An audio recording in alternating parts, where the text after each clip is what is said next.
Hi, hello, welcome back to my studio. I've been a bit all over the place lately, I'm not gonna lie.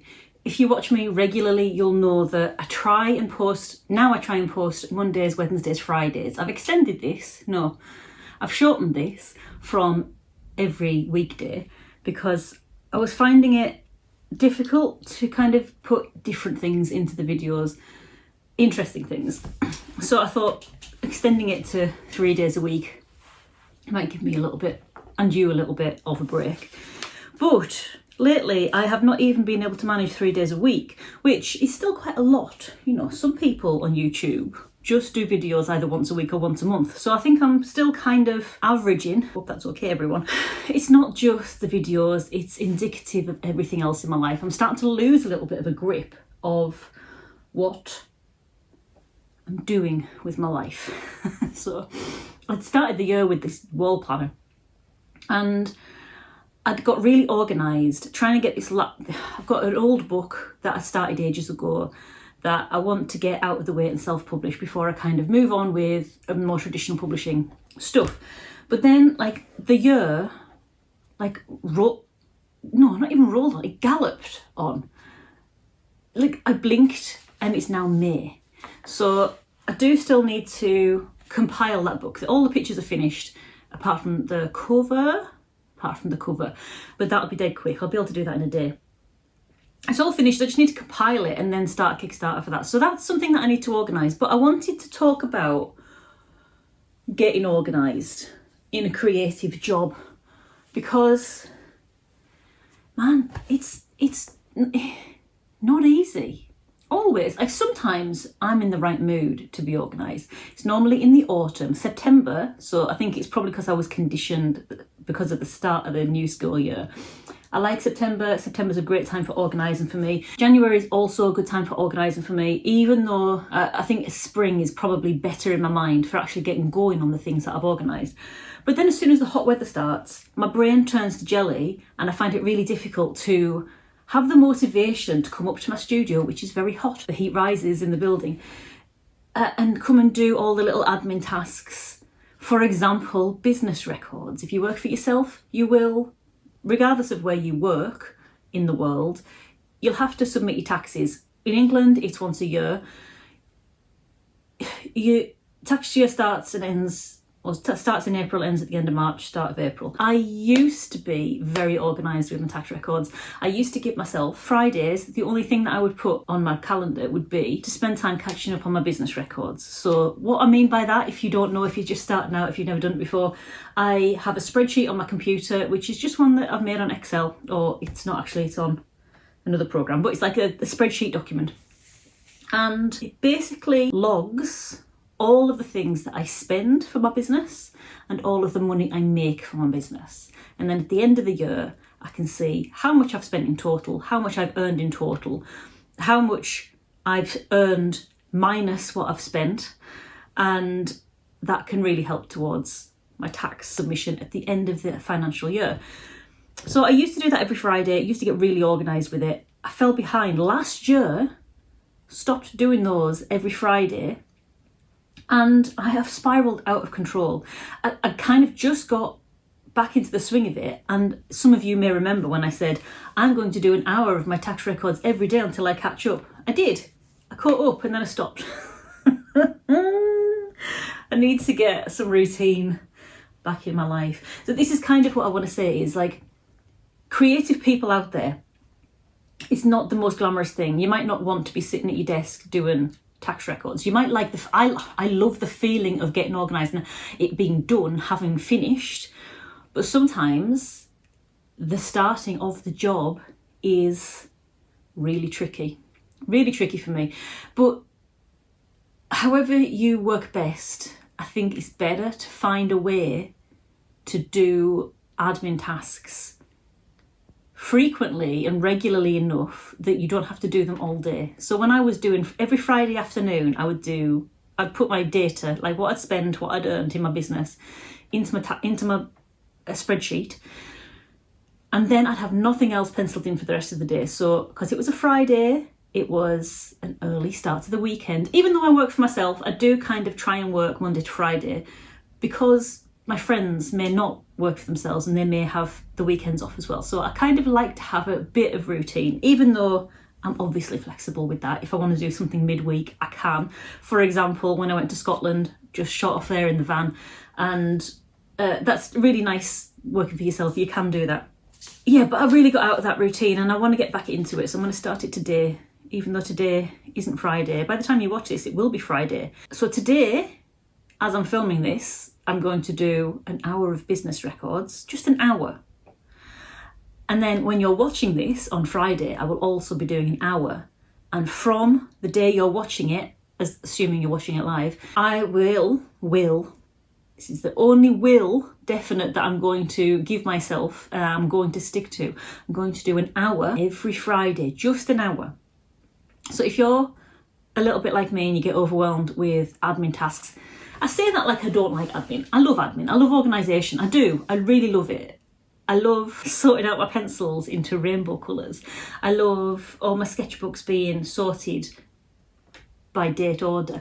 It's just sometimes I'm not always like that. So the days that I'm not like that, the routines can spiral out of control and then it feels insurmountable. So if you're like me and you get to a point where the admin tasks feel insurmountable, just break it down to small tasks. It sounds really simple, sounds like I'm patronising you. I'm not. I forget this all the time.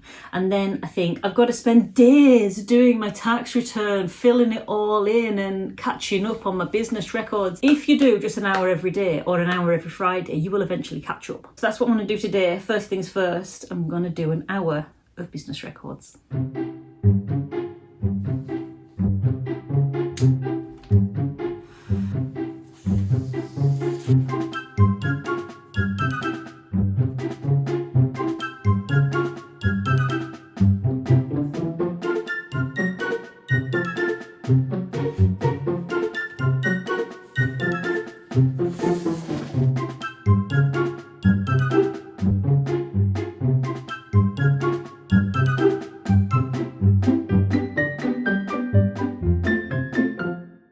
So if anyone's interested in the way that I do this, my best way to do this is not to keep a bunch of receipts. All the things I buy, mostly for my business, I buy online anyway. So I've got a record of it on my emails if I need it. But I mostly buy things on my card. And because I've got online banking, I can... It sounds like the start of an ad, this, isn't it? Because I like online banking. Why, blah, blah, blah bank. It's not. Because I do online banking, I can access my transactions. Come on, brain, work. I access my transactions. I open my spreadsheet in one window. I open my transactions on another. I go back to the last transaction that has a receipt on it. So when I'm doing my online banking, if I've put that transaction in my spreadsheet, I add a receipt to that transaction onto my online banking. So that might just be a copy of the email, or if I can find the receipt in my pocket, I'll take a photo of it and attach it to my online banking. So then when I'm looking at my online banking, if I know there's a receipt or an invoice attached to that transaction, I've already put that in my spreadsheet and I know where I go up to. So that's what I'm going to do. I'm just going to work through it for an hour. This is going to be dead boring for you to watch, so I'm going to spare you that. And have a nice little montage of my studio for a few seconds, and then I'll be back and we'll be doing some more enjoyable things.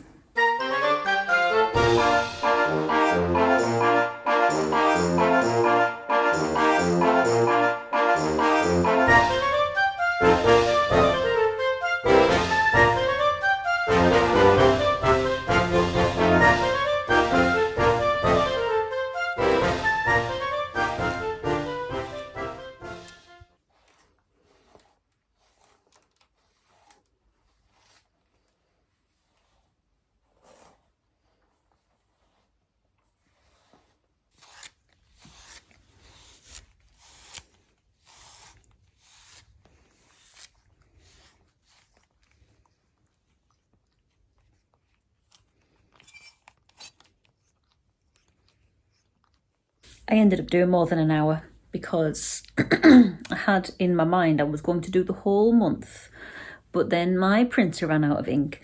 I probably did a bit more than an hour, so it's more than I was planning to do. But it's going to take a while. But it's done anyway. I was just out taking Rolly in the garden for a little while, and my neighbour popped her head out. She's not feeling well, so I've just been to the shop for her. And then when I was out, there was like kids crying all over the place. Maybe we're all just not feeling very well today. Yeah, so let's all just look after each other, hey. Anyway, I'm going to go upstairs and get my iPad. While I'm up here, I will show you a drawing that I did recently. Because sometimes I feel like I go through real long times of not drawing a lot at all. But the other day I joined in a Zoom from Picture Hooks. They were doing a kind of free Zoom draw along thing of what's called Goblins and Bloblins. And I think they intended you to end up with quite a cute little blobby goblin. You're supposed to be bringing sticks and dip pens and things to draw with. So I'll turn you around and I'll show you what I got. Bearing in mind, I think it was supposed to be a cute version. First things first, we did loads of mark making, which I love, completely my jam. I really like these ones here. But yeah, as soon as it was my time to do goblins, these guys, it's sort of a waiting there to be drawn. So I'm quite pleased with them. But everyone else, well, the other two people who were hosting it, they were making very cute little cutesy-bootsy goblins, where I went more the giants from the BFG type of goblins. Anyway, I'm quite pleased with them, and it was all good practice. Talking about drawing practice, I've just realised that I need to do a sketchbook tour for my patrons. If you don't know, I have a Patreon page. I'm just mentioning it because it's part of the day, no obligation to join, but you're very welcome if you want to. Every month we do a live drawing Zoom. I've already scheduled that for this month. We're going to be meeting on the 25th of May. 25th, is that right? Sunday? Does that sound about right? Editing Emma will let me know here if that is the right date. And that's been scheduled. So every month we meet on Zoom.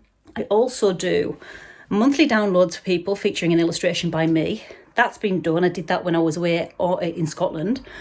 And because I've been away, I've completely got out my routine. And I forgot that I need to do a sketchbook tour. So before I get my iPad, I'm going to quickly find my April sketchbooks because it's from the month previous. We're in May now, but in May I do a sketchbook of my observational sketches from April. So it's not going to be all my sketchbook work. It's not going to be these guys, even though you've seen them. It's going to be things from my Out and About sketchbook. And there's not been many again this month.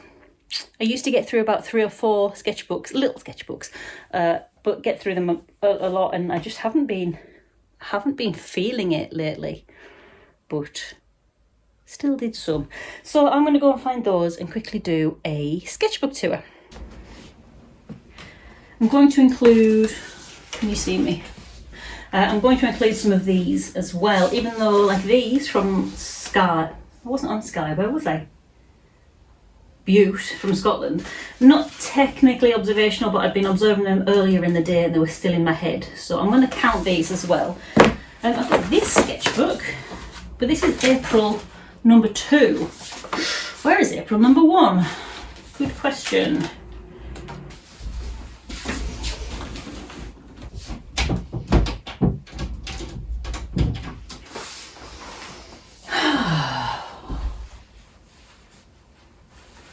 Is it? Aha! April. So I need that camera to film this. So sorry, if you want to see it, you're just going to have to become a patron. Patreon.com/Emma Woodthorpe, that's me.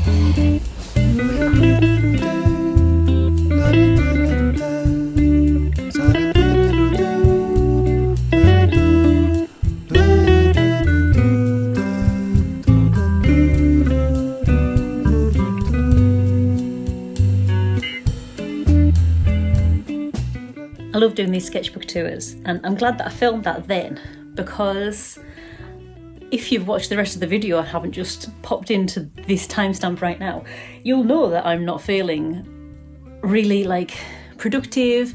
And then when I'm feeling like this, I sometimes think, well, what do? I don't do anything. I don't even sketch anymore. I've never been anywhere. I don't do anything. I don't do any work. I'm rubbish. And it starts that downward spiral. When I look back on my sketchbooks, because I do go out into cafes and stuff, and I do go places and take my sketchbook is usually in my bag. Even if I don't get it out, it's usually in my bag when I go somewhere. So when I look back, even on these few sketches, so it's like probably just over one 20-page sketchbook, I see and remember all of those cafe visits that I went on. Even if I just drew, I was going to say painted then, I don't really paint when I go out, I normally just pencil draw. Even if I just drew 1/4 of a page on that day, I'm seeing and remembering all of those times I bothered to take my sketchbook out, and I bothered to sit in a cafe, and I bothered to sit with being a little bit uncomfortable at people looking at me drawing at them. And it's given me that little boost that I needed to kind of reset my brain, to remember who I am and remember the things that I've done and the things that I'm capable of, if that makes sense. Also, while I'm here, seeing as though it's on my desk, look at these lovely books that I got from the charity shop the other day. Not these ones, but these ones are good as well. I love collecting children's books, and especially ones that catch my eye. Like, I really like foreign editions and authors that I've not heard of before and illustrators I've not seen before. And I've never heard of this guy, Peter Horacek. Have I said that right? Peter Horacek? Anyway, I love how this is done. Look at the pencil marks, the scribble. These, to me, looks like a collage. Looks like it's been painted with gouache or oils or something, and then cut out of paper and stuck down, and then like painted on top of, and the pencil marks have gone on top of that. My goodness, look, just look at it. Delicious textures. I haven't read it yet. I got it purely because these pictures lit me up.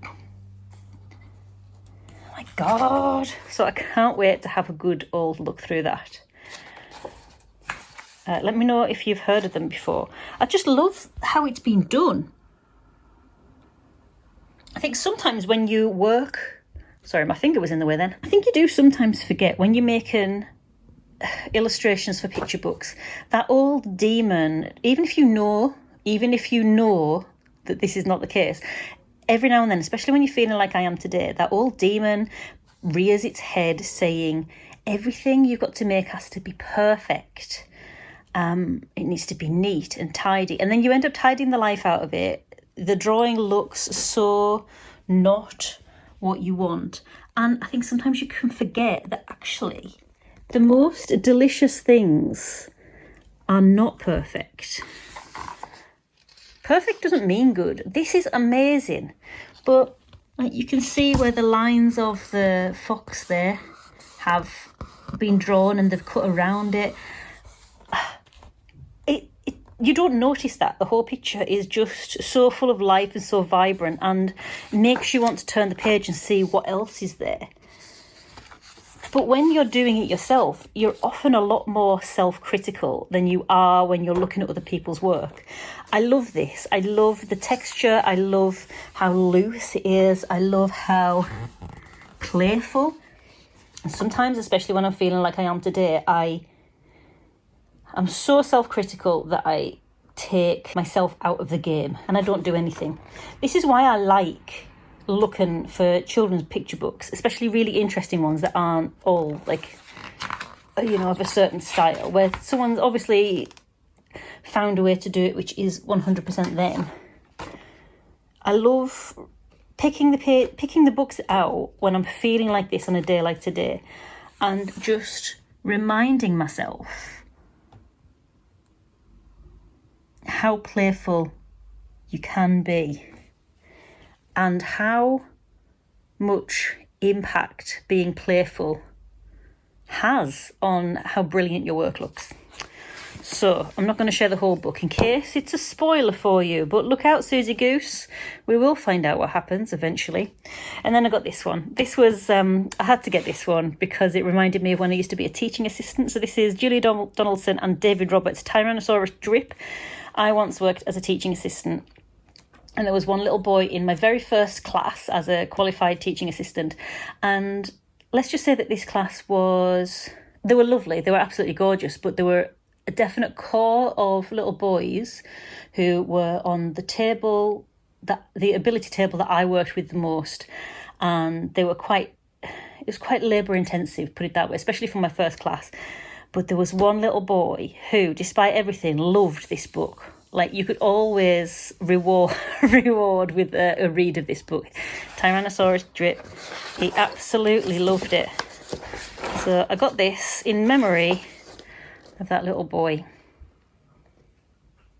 which, despite everything, despite how tricky and labour intensive that class was, actually was really rewarding. Was that interesting?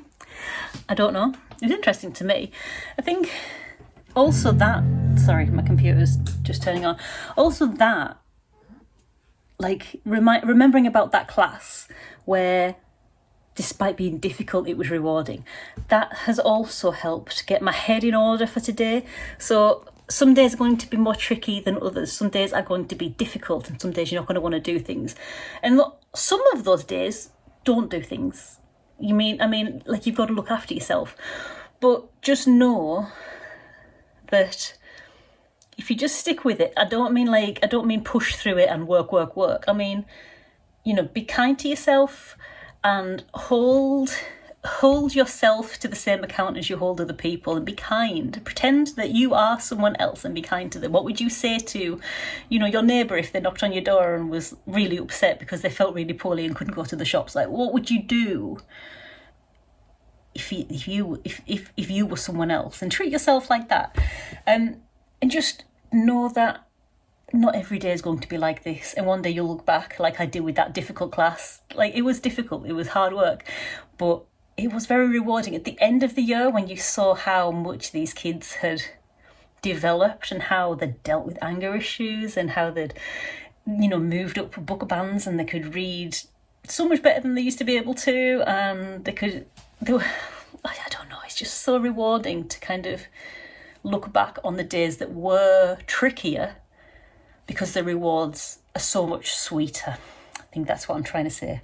Anyway, I'm just going to upload the film of the sketchbook tour that I did earlier onto the computer and get that ready for my patrons. So if you do want to become a patron, you're very welcome. You don't have to. You can stay a patron for as long as you want, so you can just stay for 1 month and cancel before the next payment gets taken out. That's fine. Or you can keep your membership rolling over so you can dip in and out. All of the rewards that I put up here are accessible as long as or whenever you're a member. So if you want to sign up for 1 month, you have access to all of the rewards on your tier going back to the beginning of when I started doing them. So that includes the recordings of the live drawing sessions, that includes the drawing prompts, that includes the monthly sketchbook tours and the monthly downloads. So you can access all of those. I tried to give as much value as possible because I know we're all struggling, but again, no obligation. It's just, if I never mention it, no one will ever know I exist on Patreon. So yes, I'm going to go and do that now.